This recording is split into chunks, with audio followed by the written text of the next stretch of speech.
السلام علیکم سامعین، 21 شعبان المعظم اور 10 فروری ہے۔ خبر کا عنوان ہے دارالعلوم دیوبند اور مظاہر علوم سہارنپور کی شورا کے اہم فیصلے۔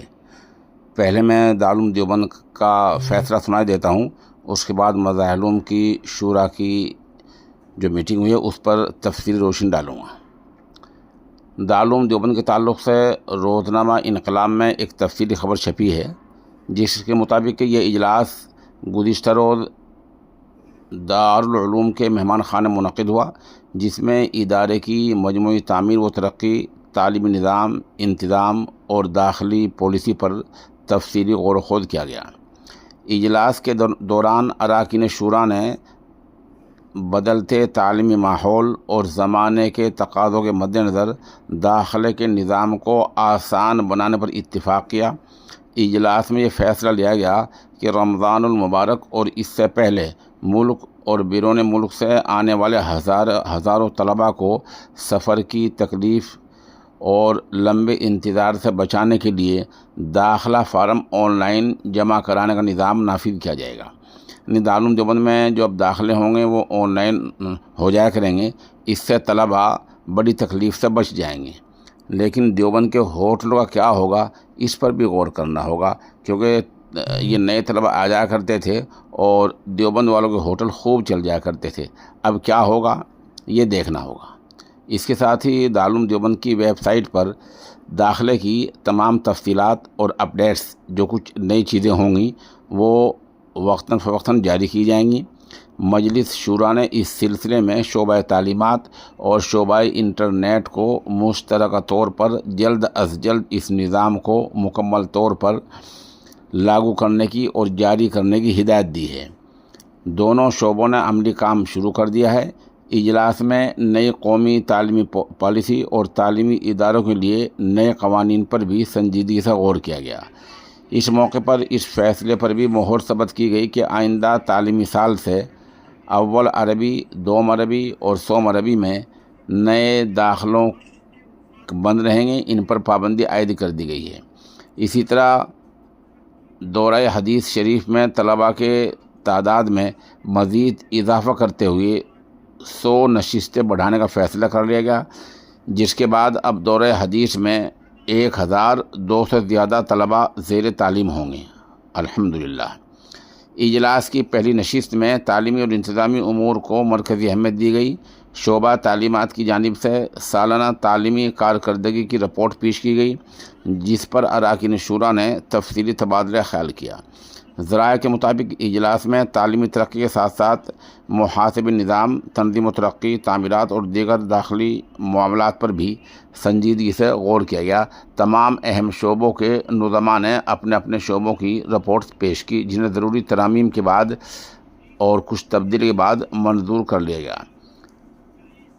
اسی طرح دارالعلوم دیوبند کے محتمم اس میں جو یہاں شریک رہے ہیں وہ محتم صاحب حضرت مولانا مفتی ابوالقاسم نعمانی دامت برکاتہم العالیہ، صدر المدرسین مولانا سید ارشد مدنی، حکیم اللہ علی گڑھی، اور دوسری جمعیت علماء کے صدر مولانا سید محمود اسد مدنی، مولانا رحمت اللہ کشمیری، مولانا انوار الرحمن بجنوری، مفتی اسماعیل مالیگاؤں، مولانا عبدالصمد بنگال، مولانا اشتیاق مظفر پوری، مولانا سید انظر حسین میاں دیوبندی، مولانا محمود راجستھانی دامت برکاتہم العالیہ، مولانا محمد عاقل گڈی دولت، مولانا سید بلال عبدالحی ندوی، مولانا محمد ابراہیم مدراس، مفتی محمد صالح الحسنی اور مفتی احمد بزرگ گجرات شریک ہوئے، جبکہ مولانا بدر الدین اجمل، مولانا احمد خانپوری، مفتی شفیق اور مولانا سید حبیب باندوی اجلاس میں شریک نہیں ہوئے۔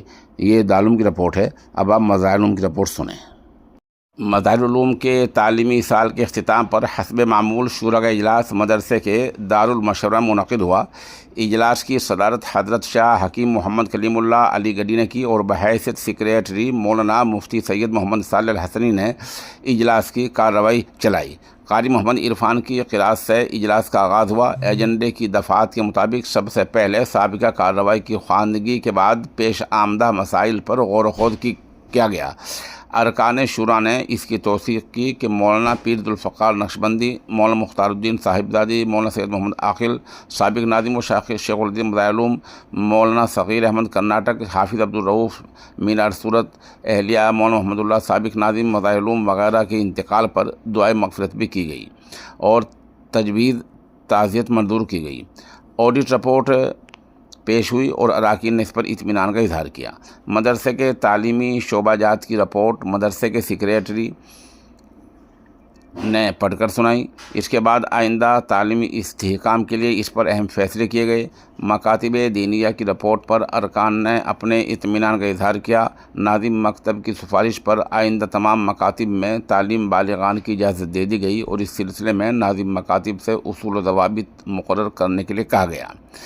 مدرسے کے علمی و تحقیقی شعبہ مجمع الشیخ محمد زکریا کے تحت مدرسے کے سابق سرپرست مولانا حکیم محمد ایوب کی علمی حدیث پر بیش بہا تالیف تراجم الاحبار تحقیق و تعلیق مولانا محمد خالد سعید اعظمی استاد حدیث مظاہر العلوم کی طباعت و اشاعت کی منظوری دی گئی۔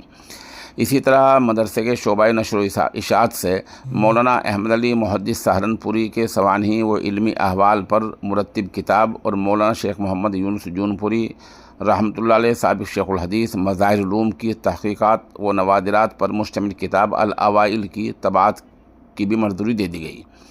تکمیلات کے تمام شعبوں کے طلباء کے ماہانہ وظائف اور سالانہ امتحان میں پوزیشن لانے والے اور پورے سال مکمل حاضری دینے والے طلباء کے انعامات میں بھی اضافہ منظور کر لیا گیا۔